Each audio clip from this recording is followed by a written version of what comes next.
हम सबको बचपन में कुछ आदतें होती हैं जो हम रोज़ फॉलो करते हैं। जैसे ही हम बड़े होते हैं वो आदतें छूट जाती हैं और वो मेमोरीज बन जाती हैं। एक ऐसी ही आदत है कार्टून देखने की आदत। मैं बड़ी हो गई हूँ लेकिन ये आदत मुझसे छूटी नहीं है। आज भी कभी कभी मन करता है तो मैं कार्टून्स देख लेती हूँ।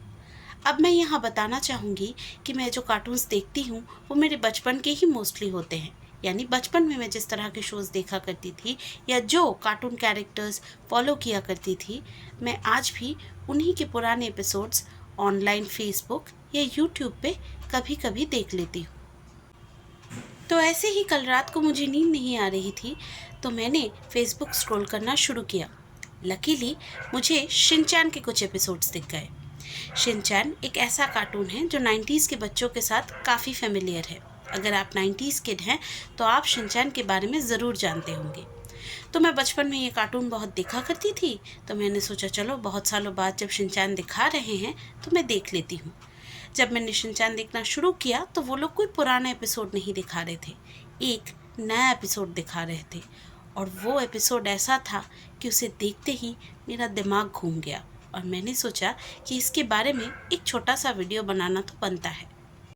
तो एपिसोड में हमें कुछ यूँ दिखाया जाता है कि शिनचैन की मॉम और उसकी फ्रेंड्स स्मार्टफोन यूज़ कर रही हैं। उनकी ज़िंदगी का सबसे बड़ा प्रॉब्लम ये है कि उन्हें समझ में नहीं आता कि रात के खाने में बनाए क्या, जो कि जो हाउसवाइफ्स होती हैं उनके लिए बहुत रिलेटेबल प्रॉब्लम है। अब इसके बारे में सोल्यूशन लेने के लिए शिनचैन की मॉम उसी की एक फ्रेंड की मॉम से हेल्प लेती हैं और वो उन्हें बताती हैं कि मार्केट में एक नया ऐप आया है। इस ऐप को यूज़ करके आप इससे कुछ भी पूछ सकते हो, ये आपको कोई भी सोल्यूशन दे देगा। रात को खाने में क्या बनाना है, कहीं पे जाना है तो पहनना क्या है, वगैरह वगैरह। तो जब शिनचैन की फ्रेंड की मॉम शिनचैन को सजेस्ट करती हैं तो वो ये ऐप डाउनलोड कर लेती हैं। जैसे ही वो ये ऐप डाउनलोड कर लेती हैं वैसे ही शिनचैन के घर में सब कुछ बदलने लगता है। ये ऐप उसकी मॉम की असिस्टेंट से कब उसके मॉम की आदत बन जाती है ये उन्हें समझ में ही नहीं आता। पहले तो वो सिर्फ रात के खाने के बारे में इस ऐप से पूछा करती थी, लेकिन धीरे धीरे वो हर चीज़ के बारे में इस ऐप से पूछने लगती हैं। इनफैक्ट शिनचैन की पढ़ाई, वो क्या पहनेगा या घर में और दूसरी चीज़ों के बारे में कौन से डिसीजंस लिए जाएंगे, ये भी ये ऐप डिसाइड करता था और पूरा घर इस ऐप के मुताबिक चलने लगा। इन शॉर्ट शिनचैन की मॉम इस ऐप से एडिक्टेड हो गई। कहानी में आगे शिनचैन और उसके माँ के बीच झगड़ा होता है। शिनचैन अपनी माँ को समझाने की कोशिश करता है कि उसकी माँ इस ऐप पर बहुत डिपेंडेंट है, लेकिन वो इस बात को मानने के लिए बिल्कुल भी तैयार नहीं।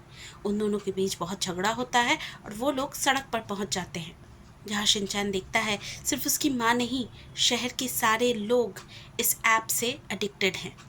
लोग अपने ज़रूरी फैसले इस ऐप से करवा रहे हैं। कौन सी ज़मीन ख़रीदनी चाहिए, कौन सी ज़मीन बेच देनी चाहिए, बिजनेस डील कैसे करनी चाहिए, वो सब कुछ छोड़िए, किसी के साथ रिश्ता तक रखना चाहिए या नहीं, ये फ़ैसला भी ये ऐप दूसरों के लिए कर रहा है। ये देखकर शिनचैन बहुत डर जाता है। उसे लगता है कि चाहे कुछ भी हो या कैसे भी हो, उसे कम से कम अपनी माँ को तो इस जंगल से निकालना ही पड़ेगा। शिनचैन अपनी माँ को बचाने के लिए पहले उनसे फ़ोन मांगता है। वो नहीं देती तो उनके हाथ से फ़ोन छीनकर शिनचैन भागने लगता है। यहाँ हम देखते हैं कि शिनचैन की माँ भी पागलों की तरह उसके पीछे भाग रही है। उन्हें किसी भी तरह अपना फ़ोन चाहिए।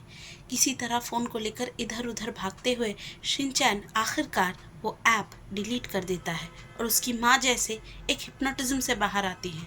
उन्हें एहसास होता है कि अब तक जो वो कर रही थी वो बिल्कुल गलत है। जब से मोबाइल इंडिया में आया है या वजूद में आया है, उसके बाद से मोबाइल को डेवलप करने का एक ही मकसद रहा, ताकि वो हमारे और काम आ सके, हमारी मदद कर सके। लेकिन अगर हम आज देखें तो हम सब एक्चुअली इस मोबाइल के ग़ुलाम हैं। हमने मोबाइल को बनाया था ताकि ये हमारे काम आए, ना कि हम इसके ग़ुलाम बन जाए। आप कहीं पे भी देखिए, लोगों को आप नहीं देखेंगे कि वो अपने मोबाइल के बगैर हैं। खाना पीना ना मिले चलेगा, पानी ना मिले तो भी चलेगा, लेकिन मोबाइल अपने पास होना चाहिए। आपको ऐसा कोई नहीं मिलेगा जो अपने मोबाइल में कुछ ना कर रहा हो। एक रूम में बहुत सारे लोग गैदर हो जाएंगे, लेकिन फिर भी अपने मोबाइल में ही कुछ ना कुछ करते रहेंगे। सामने वाले से व्हाट्सएप पे बात कर लेंगे, लेकिन मुंह से 2 शब्द उसको नहीं कहेंगे। ये जो चीज़ मैं कार्टून में देख रही थी, उस चीज़ ने मुझे डरा दिया। मैं बाद में सोचने लगी कि उस वक्त जब शिनचैन अपनी माँ के पीछे भाग रहा था या उनसे फ़ोन छीन रहा था, तो मैं बहुत हंस रही थी। लेकिन क्या ये वाकई हंसने की बात है? क्या हम शिनचैन की माँ की तरह नहीं बनते जा रहे?